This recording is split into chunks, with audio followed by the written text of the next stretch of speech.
Mental hospital workers of Reddit, what's the craziest thing you've ever seen on the job? I did my internship at a state mental hospital, about 11 years ago. There was a guy there who spoke mostly Spanish and was known for exposing himself to various women throughout the campus.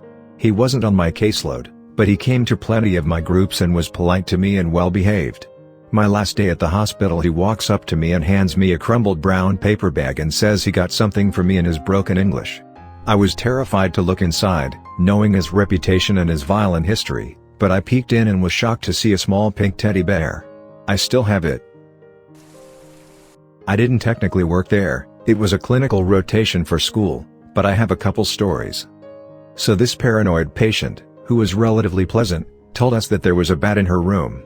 This was an inpatient facility, patients don't typically go outside, and windows don't open easily. She was brushed off. One day during rounds, she repeats that things are going well, but there's a bat in her room. She caught it. Everyone was doubtful, but sure enough, she pulls down her bed sheets and there's a goddamn bat trapped underneath that flies out. Felt real bad that people wrote her off for that, so now I'm very careful with people who claim to have seen or felt things that seem unlikely. Before I started, one patient ate a whole clock that was in his room. I bet that was pretty time-consuming. Trying to poop it out was probably the time-consuming part. My wife works in a psych ward and she had a lady recently give birth to tea bags after claiming to be pregnant during her stay. She shoved them up there and acted out a whole birth and everything. When that was all said and done, she spent a few days screaming at the nurses and techs to give her the baby back. She went to a long-term treatment center after that. When her water broke, was it boiling? No, her vagina whistle. This was more frustrating than anything, but we had one patient who had a tendency to chew on and then swallow batteries.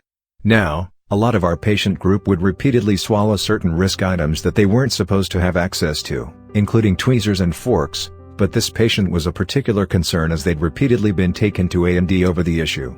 It was found that the leaking battery acid was starting to really dunk up their stomach and could potentially be fatal, so naturally it became an immediate priority to take additional precaution against it happening again. Fortunately, batteries were extremely difficult to find on the ward as all remotes and such were locked away. In addition, they only had arm's-length supervised access to items that contained any batteries, which had usually been taped inside regardless. However, the patient in question discovered a trick to get around this. This involved going to the toilet, defecating, sorting through their excrement, plucking out the recycled battery, chewing on it, and then swallowing it again to continue to cycle. Once this started happening, the decision was made to lock their bathroom at all times and supervise them whenever they had to use it. So, around that time I was doing my observations on the ward, which basically involved checking in on all of the patients every 5 minutes to make sure they were still alive. The battery swallower was in their room, just sprawled out on their bed with a sheet over their lower half, and reading a book. When I'd open their door they'd smile and nod at me before going back to reading. They'd appeared settled in mood throughout the day, so I wasn't particularly concerned about anything. During one later check, I noticed that they had repositioned themselves so that they were now lying on their side instead of their stomach and facing the door. They also looked a little flustered. I asked them if they were okay and they said they were fine. I didn't have much of a reason to not trust them, plus I had to check everyone else, so I just took their word for it and moved on. As it neared the end of my hour of doing observations, I opened their door and immediately recoiled from the stench. It was atrocious, like someone had bombed an open sewer with mustard gas.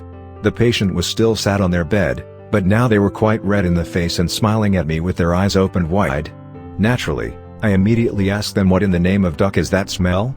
In more professional wording. They tried to respond to me, but their voice came out muffled and incomprehensible, and as I stood there staring at them I realized that their mouth was full and they were trying to swallow something. It was too late to do anything at that point, but it dawned on me that ever since they had moved onto their side on the bed, they'd been trying to shit onto their hands so that they could swallow the battery. It had obviously taken a while to push it out there, and we later found out that they'd just plucked the entire turd out of themselves and stuffed it into their mouth. The worst bit was speaking to them afterwards and having to take in their breath and seeing their teeth. Ducking awful. Oh, and the battery wasn't even in there, so they'd essentially eaten their own shit for nothing. While I was doing clinicals nothing terribly exciting happened, because we were kept in the safest unit. But one of the longer-term staff there told us about a girl who was in her room and rubbed holes into both forearms to commit suicide. He had even taken pictures, which were super raunchy though badly lit, but this girl had rubbed the skin and veins in her arm down to the bone. Obviously she died. Wow, that's horrific. That's so sad. I was a rec therapist at a state hospital after college. I worked in what was the aggressive male unit. We had all the murders, child molesters, and aggressive males. On the unit there was a wing that was locked at all times for the patients that needed extra supervision. One guy was actually court committed to this wing. He would take advantage of the week, so he was on a Q15, which was a visual check every 15 minutes once they found him in the bathroom during a check buying pee from another patient for $2. He told the staff that he wanted to gain the power and strength of the other patient. Another guy didn't have an XSI diagnosis, only mild mental retardation, but was aggressive at times and really big, so the state sent him to the hospital because there was nowhere else for him. He would love cookies and snacks, but did not have money. He figured out that if he went to the actual hospital they would bring him cookies, snacks, and Shasta ginger ale. So he began to swallow things to go to the hospital. If not watched closely, he would pull a clock off the wall and swallow the batteries just to get snacks. After I left the hospital, I read a story in the paper about a patient drinking bleach and dying. So I called an old coworker and they confirmed that the patient swallowed bleach after a janitor left a utility closet door unlocked. I have so many stories about that place. I miss working there. It was hands down the most fun I ever had at a job. All the patients loved me because I was the guy that would hang out with them and take them out of the hospital on field trips. My friend told me this one. She works at the mental hospital in my country that gets the most challenging teenage patients. They got this 12-year-old girl who broke her own thigh bone in her room during the third night. Imagine the willpower with that one. Obviously it became a huge deal because that shouldn't have been able to happen. Duck me. Just how? My grandfather worked at a mental hospital. His favorite story that he used to tell me went something like this. One day I was watching the wards when all of a sudden a huge fellow came running at me. Well, I was scared out of my pants since there was no way I could possibly fight this guy off. Just as he came close and I thought it was the end for me, he kept running right past to the bathroom that was behind me. He always got a good laugh out of that one. People being psychotic and even the violent are things you get used to. The extreme incompetence of a large portion of the staff members, and the awesome job the administration did of ignoring it was absolutely shocking. For the most part it was a mess leading to misdiagnosis, understaffing and mistreatment of patients, but some of them seemed outright malicious. One bitch of a nurse would constantly escalate situations to the point of restraints and drugs being used in order to get back at patients who insulted her. I feel I should note that there are several who were absolute pros, whose skills I truly admired. But they could only pick up so much slack. My grandma worked at a mental hospital and said she watched a man rip out another man's eyeball. Guess somebody should have been keeping an eye on him. Had a patient who often claimed someone stole his amp, guitars and money from his room. He never had any of the sort. He'd single someone out, often another patient or sometimes us nurses, and often start trying to throw punches. He once chased a friend of mine around the nurse's station. We caught one patient smothering another with a pillow. You can't just be like, oh yeah, BT dubs, dude almost died in a horrific way after a funny story about crazy guitar guy. I worked in a locked unit for a few months. I've been bitten, scratched, punched, spit on, had my glasses punched off my face and vaginal fluids and vomit thrown on me, the list goes on. But my worst memories are a toss-up between a guy staring me dead in the eye and slit his wrist with a big plastic pen, or seeing a girl swallow a rubber glove, ice pack, rocks, used tampon, feces, and an MP3 player. Were all of the items on that list swallowed consecutively or on different occasions? Are you done?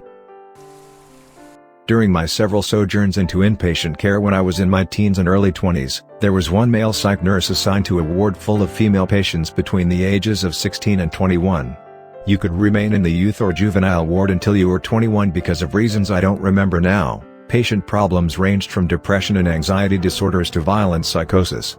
Substance abuse was common. It was well known among the patients that you could get cigarettes, alcohol, Adderall, and Vicodin from this one nurse in exchange for sexual favors. He was there for years. He was reported on occasion, but those reports never led to any disciplinary action because, well, who would you believe? The disturbed young ladies with a history of mental illness, behavioral problems, and substance abuse, or the clean-cut well-loved psychiatric employee with a squeaky clean record?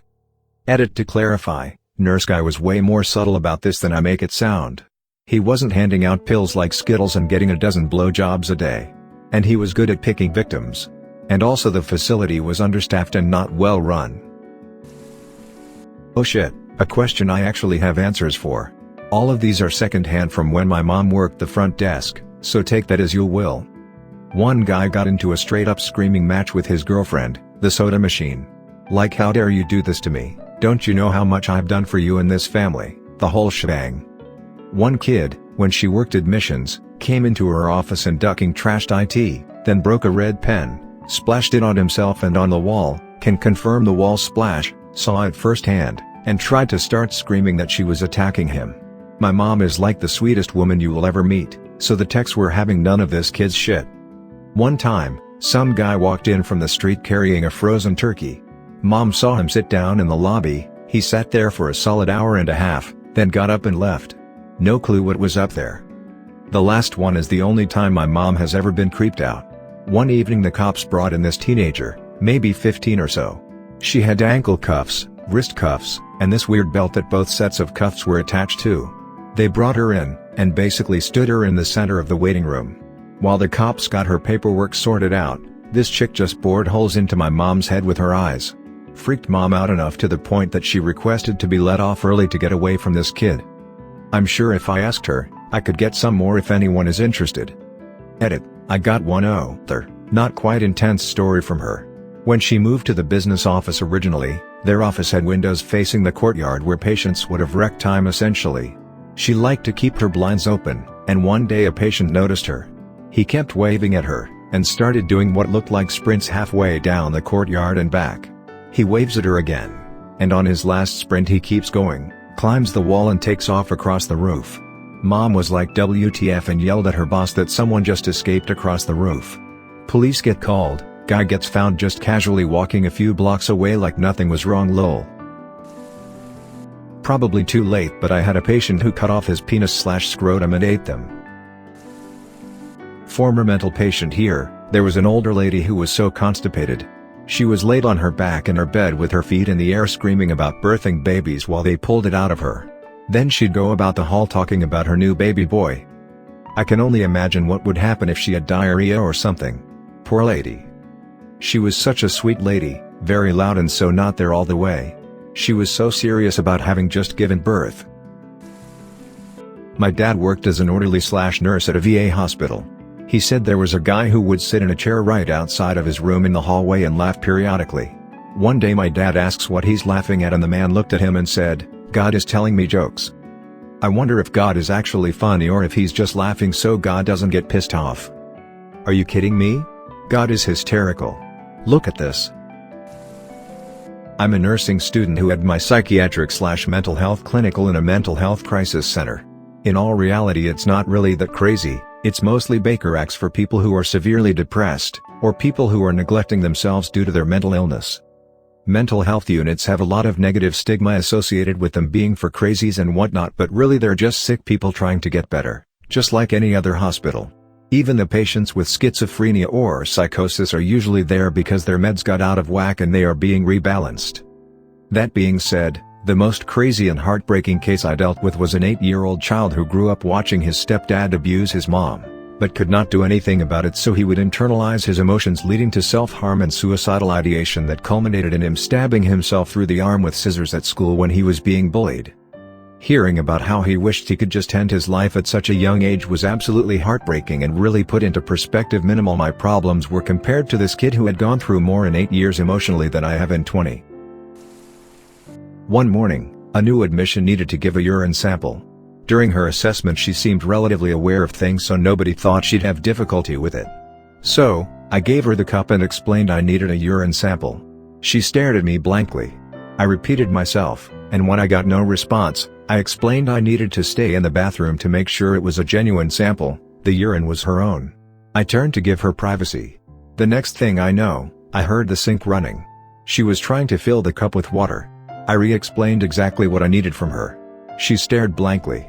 Mind you, I'm trying to put it as simply as possible at this point. I turned back around to give her privacy. Next thing I know, she's naked and in the shower. I re-explain what I need, and after 15 minutes of this, she complied. I left her in the bathroom and delivered the urine sample to the RN. I was then on assignment of watching a male patient, whose room was next to that particular bathroom. I hear the bathroom door open but I don't think anything of it. I start to feel uncomfortable but I can't place why exactly. I happen to turn around to find the female patient from before standing directly behind me, completely naked, staring me down. I avert my eyes and explain she needs to return to the bathroom and put on her clothes. She stares silently, makes an almost unbreakable eye contact with me, and starts rubbing lotion on her breasts.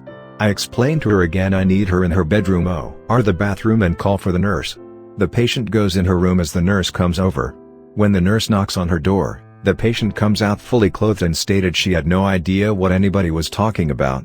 Psychotic patients sure are fun. Thanks for listening to another episode of Reddit X.